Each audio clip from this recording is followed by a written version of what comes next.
আসসালামু আলাইকুম। দুধের স্বাদ গুলে। সমস্যা কিতা? যদি আমার চলে ঘটনাটা কইলেই কইল্লা।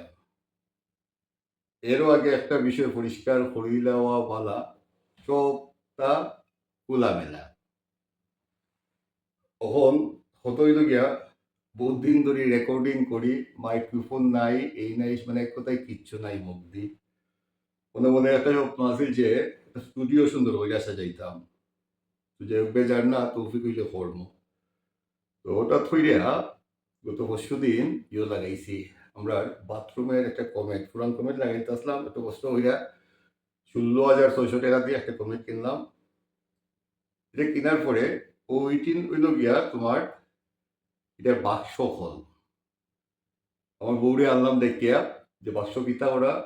আমার বউ কইল ওই যে লাগা করে এরা গ্যাস নাই গ্যাসের চুলা এরা জ্বালাইব নে। কইলাম যে আচ্ছা। এর ২ কি ১.৫ মিনিটের ভিতরে কইলাম যে না থাকুক বিষয়টা। ওই সাবজেক্ট হইল গিয়া এলা এই যে বাক্সটি এই কিনতে কিতা করছি সুমনের দোকান থেকে একটা কস্টেপ আইনিয়া এটারে ফিটফাট কইরা আমার কাছে মনে হয়েছে যে এটা একটা সুন্দর স্টুডিও করে দিছে। তখন যে কথাটা খুললা হয়ে গেছি না মাইত্র তখন যদি চোখের মাঝে থাকে যে এটা তো মা এটা তো কাগজের বাস্কের সৌন্দর্য পাইতা না। ভুলি যাও যে এটা বাক্স দিয়ে তৈরি দেহ কাইখানের মধ্যে শিল্প নিয়ে কাম করে।